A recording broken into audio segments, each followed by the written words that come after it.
Bonjour chers amis, aujourd'hui je voudrais partager un message avec toi, jeune homme. Je voudrais te parler de ce que tu fais qui est nuisible à toi, de la vie que tu mènes qui ne fait que te faire régresser.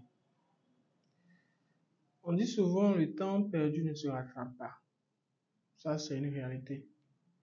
Et c'est pour ça que je voudrais aujourd'hui te parler des opportunités que tu as chaque jour, de prendre ton avenir en main et que tu passes le clair de ton temps à t'amuser.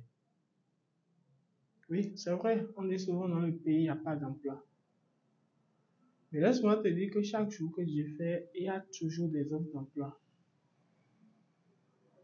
Il y a toujours de nouvelles entreprises qui recrutent. Il y a toujours des postes qui se libèrent. Il y a toujours un recrutement. Peu importe le poste.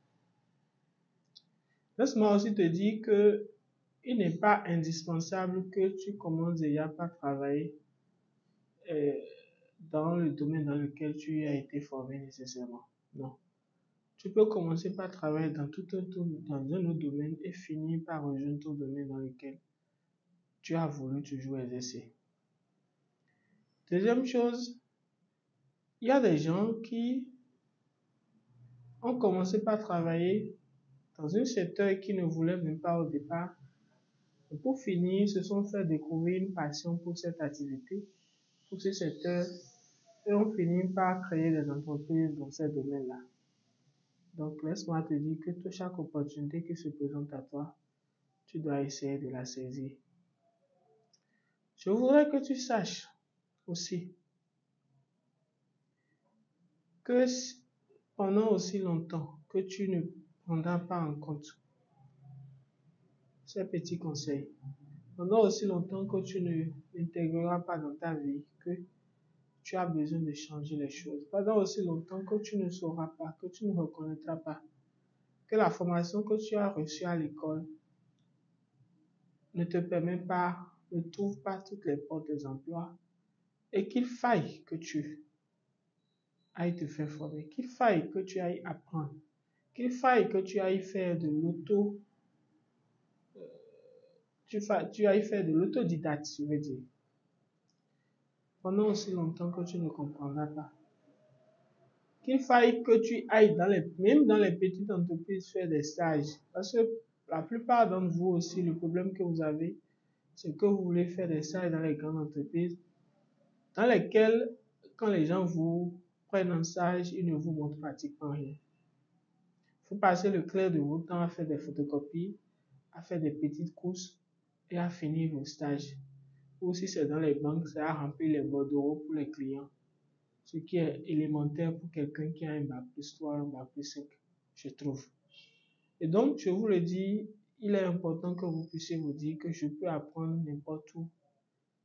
Parce que même dans les petites entreprises, il y a de la matière. Et laissez-moi vous dire que dans les petites entreprises, les gens sont plus enclins à vous laisser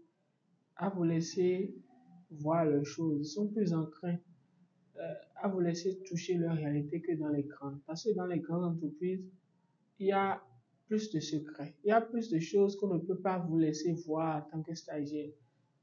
Et ça fait que on vous cache beaucoup de choses, vous êtes limité ou on ne vous montre rien du tout. Dans la plupart du temps, surtout les données de la comptabilité, si vous êtes dans le domaine, on ne vous fait voir rien du tout dans ce domaine-là. Et vous passez le clair de votre temps à faire les photocopies ou à remplir ou à faire des tâches élémentaires. Je dis élémentaires parce que ça n'est pas de votre niveau. Vous dépassez largement ce niveau pour accomplir ces tâches. Donc, je voudrais que vous compreniez ce petit message de ce matin. Et de savoir que quand vous avez une opportunité, vous devez la saisir. Et c'est pour ça aussi, dans le cadre de la formation que nous avons lancée, qui est prévue pour le 18 février, vous devez vous inscrire. Vous inscrire parce que vous savez que vous n'avez pas les compétences en tant que comptable. Vous n'avez pas les compétences aujourd'hui pour ne serait-ce que faire une déclaration fiscale. Ne serait-ce que nous parler des impôts au Bénin à payer. Ne serait-ce que faire, comment dirais-je, les états financiers. Aussi longtemps que vous n'avez pas ces compétences, vous n'êtes pas encore un comptable, vous n'êtes pas encore un financier, vous n'êtes pas encore un auditeur. Parce qu'on ne peut pas dire que je suis auditeur alors que je ne sais même pas moi-même passer les écritures correctement. On ne peut pas dire que je suis auditeur alors que je ne peux même pas faire les états financiers. Non, ce n'est pas des auditeurs-là. Je n'appellerai pas ça auditeur. L'auditeur est d'abord un comptable. Donc, vous devez savoir là où vous voulez aller. C'est très important ce message que je voudrais partager avec vous. N'oubliez pas, ça ne coûte pas grand-chose de formation que nous lançons. Et il y a aussi un suivi personnalisé. Vous aurez le lien dans la description. Merci.